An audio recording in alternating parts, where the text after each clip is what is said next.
বন্ধুরা, পাকিস্তান আফগানিস্তানের লড়াই ক্রমশ বেড়েই যাচ্ছে। এখন এই লড়াইয়ে পাকিস্তানি সেনার সঙ্গে সঙ্গে পাকিস্তানের পলিটিশিয়ানরাও ঝাঁপিয়ে পড়েছে, বিশেষ করে পাকিস্তানের ইমরান খান সরকারের বড় এবং সিনিয়র মন্ত্রীও। কিন্তু তার আগে যারা এই লড়াইয়ের ব্যাপারে কিছুই জানেন না তাদেরকে 30 সেকেন্ডের মধ্যে ব্যাপারটা বলে দিচ্ছে। হয় কি, আজ থেকে এক সপ্তাহ আগে পাকিস্তান এবং আফগানিস্তানের যে সীমা রয়েছে, যেটাকে ডুরান্ড লাইন বলা হয়, ওখানে পাকিস্তানি সেনারা কাঁটাতার অর্থাৎ ফেন্সিং করা শুরু করে দেয়, বর্ডারকে সিল করা শুরু করে দেয়। কিন্তু আফগানিস্তানের আগের যে সরকার ছিল আর এখন যে তালেবান সরকার রয়েছে, দুজনেই এই ডুরান্ড লাইনকে অফিসিয়াল সীমা বলে মনে করেন না। তারা সবাই বলে এই ডুরান্ড লাইনের মাধ্যমে পাকিস্তান আমাদের জমি দখল করছে, এর জন্য তালেবানি যোদ্ধারা সুযোগ মতো পৌঁছে যায়। আর তারা না শুধু এই কাজ থামিয়ে দেয়, বরং ফেন্সিং করার জন্য যা যা জিনিসপত্র ছিল সেই সবকিছু পাকিস্তানি সেনার থেকে বাজেয়াপ্ত করে নেয়। পাকিস্তানি সেনারা ওখান থেকে পালাতে বাধ্য হয়, এর জন্য পাকিস্তানি সেনারা রেগে যায়। ওনারা আগের মাথায় আফগানিস্তানের কুনুর জেলায় প্রায় 150টা ছোট মিসাইল নিক্ষেপ করে, যার ফলে আফগানিস্তানের এক নাগরিকের মৃত্যু হয় এবং অনেকে আহত হয়।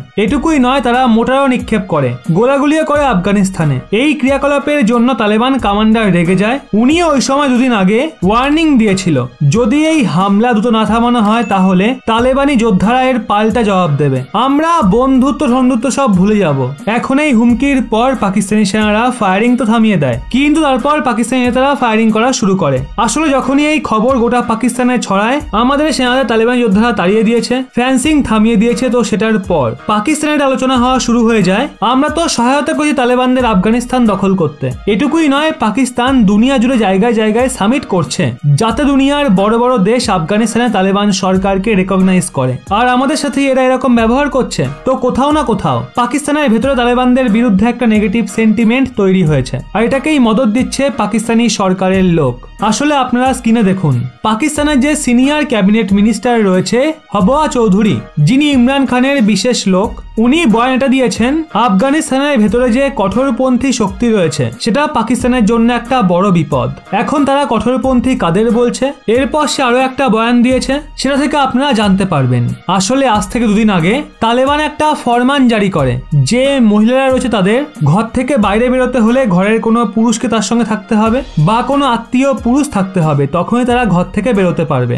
এখন এই ফরমানে আমেরিকা এবং পশ্চিমী দেশ আলোচনা করতো তালেবানের, কিন্তু তার আগে স্পেশালি পাকিস্তান আলোচনা করে, আর এই নিয়ে বয়ান দেওয়া হয়। এটা সরাসরি কঠোর পন্থা, এর বিরুদ্ধে তো আমরা লড়াই করেছি আফগানিস্তানে, এখন সেটা আবার ফিরে আসছে। আর ইমরান সরকারের মন্ত্রী এই যে বয়ান দিচ্ছে না, এর পেছনে পরিষ্কার বোঝা যায় ধীরে ধীরে তালেবান এবং পাকিস্তানের মাঝে রিফট তৈরি হচ্ছে। আর হিলারি ক্লিনটন 2011-তে যে বয়ান দিয়েছিল না, সেটাও সত্যি হচ্ছে। আসলে 2011-তে হিলারি ক্লিনটন বলেছিল, যদি আপনারা সাপ পোষেন আর ভাবেন আপনার সাপ শুধু আপনাদের প্রতিবেশীদেরই কামড়াবে, আপনাদের কোনো ক্ষতি করবে না, তো আপনার থেকে বড় মূর্খ এই পৃথিবীতে জন্মায়নি। আর এই বয়ান তিনি পাকিস্তান এবং তালেবানের গাঠবন্ধনকে নিয়ে দিয়েছিলেন, আর এই কথাটা এখন সঠিক প্রমাণিত হতেও চলেছে।